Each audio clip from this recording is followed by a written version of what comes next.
Dylan, first, thank you so much for making time to speak with me, especially with what's going on with today's world. I know that you and the band were supposed to go on a European tour, and it's not happening. How are you holding up with that, man? And I got to assume you got to be disappointed about not being on tour.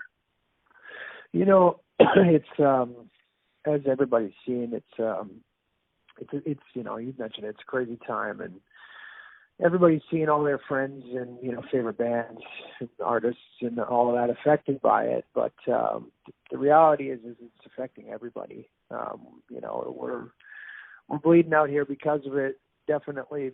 But you know, there's for some reason there's just comfort in knowing that we're not the only ones going through it. I think this is a much bigger epidemic than we've ever been able, you know, to feel in our lifetime. So you know, there's just nothing to really reference it, you know, and to sort of gauge how you really feel about everything. I find to be difficult, but you know, it's just like I said, we've never been through anything like this before, so all we can do is just, you know, batten the hatches and hunker down, because, you know, we got to get through this, because there's still a lot left in the world to fight for, and in order to get through it, we all just got to just be apart, you know.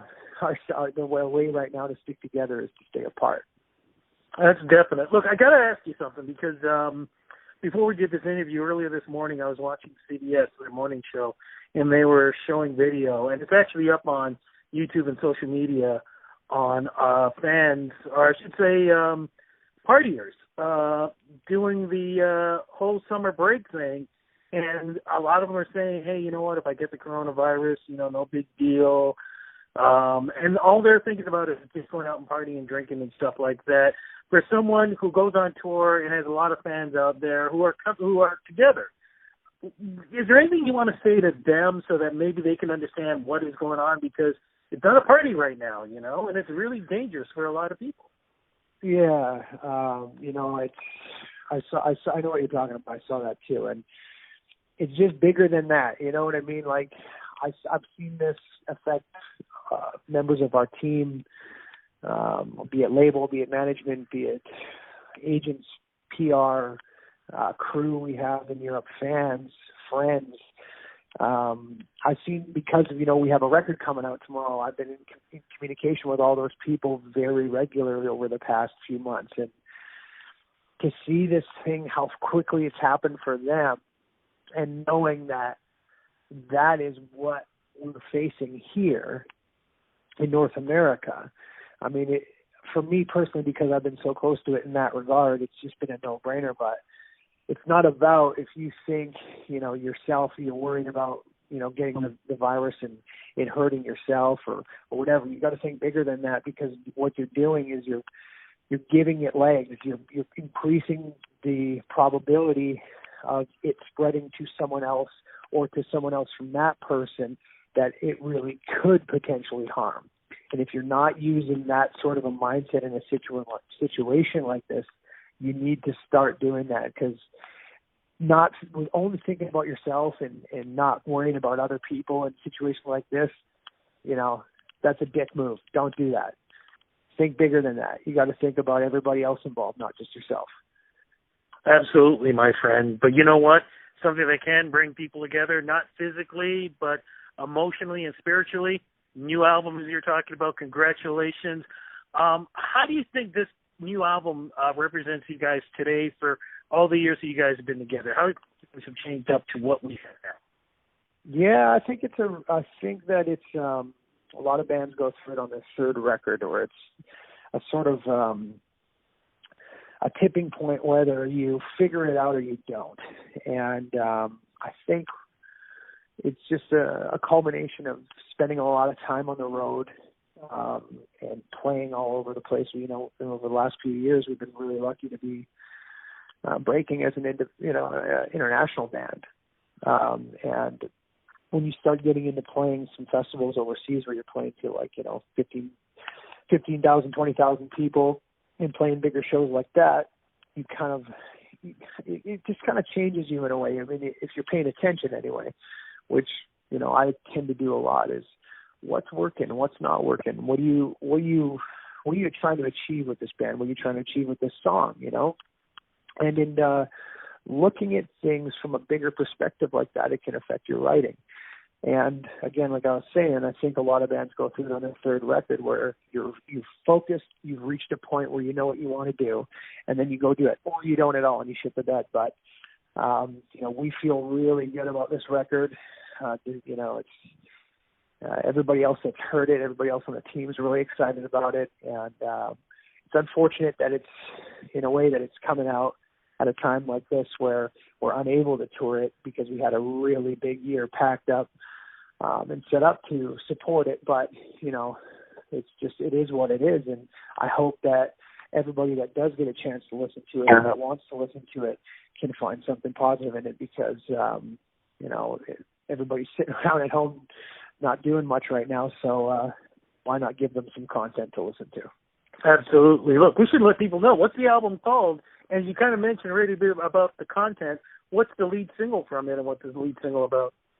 Yeah, the record's called Still Believe in Rock and Roll. And the first single that's been out for quite a while now is Playing with Fire. There's a video on YouTube. It's actually done really well. It's, you know, despite that, you know, Rudy and I know each other from doing interviews in shows, around our shows here in Canada. But that single, Playing with Fire, is actually doing really well in Europe right now. It's actually number 4 on the rock charts in Europe. And so it's been interesting to see because Canadian radio actually didn't even touch it.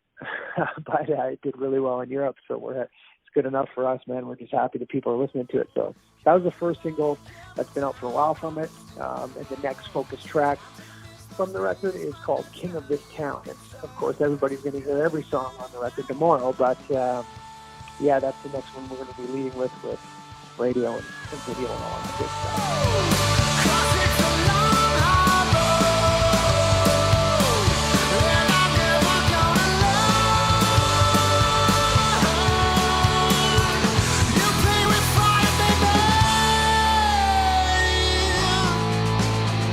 In the meantime, as we're waiting, as folks are going to be in lockdown, I know they talked about 2 weeks.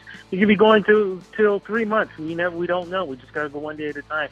What are the plans for you guys? Any chance that you might be doing any internet shows, maybe? Yeah, actually, we're doing one this Saturday. So the record comes out tomorrow. Give everybody a day with it to listen to it and all that. And so then Saturday at noon Pacific time, 3 Eastern time, which is 9 p.m. in Europe.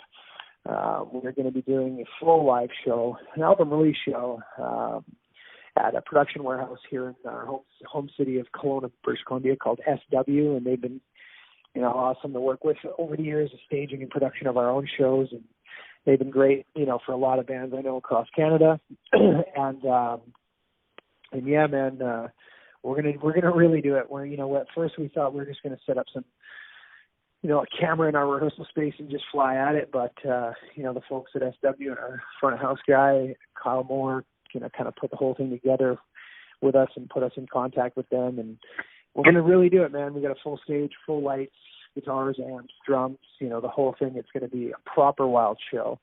Because we're going to do it big. And, you know, everybody couldn't come to these rock shows that we've had to cancel. So it's our only way we know how to do it, but we're going to bring the rock show to them. So it, again, is this Saturday, noon Pacific, 3 p.m. Eastern, pardon me, and it's on Facebook Live, and it is going to be a killer time, so everybody just come hang out, you know. Like I was saying earlier, we sticking together is staying apart right now, so it's our one way of providing everybody with some entertainment during that time. Amazing. Look, social media is the place to go to follow you guys. Once we know that tour will be happening, hopefully in the future and stuff like that, where do we go to follow you? Yeah, and then head over to our Instagram and Twitter. It's at @thewild_band, or Facebook, which is where the live stream will be, is facebook.com/thewildrocknroll. My friend, you be safe. Say hello to the band for me. I'll be checking the show out on Saturday and just looking forward to the new music as we speak coming up on Friday and everything else you're going to be doing in 2020 and 2021. Be safe, my friend. Cheers, Rudy. Thanks for the time, man. Stay healthy. Take care. Bye-bye.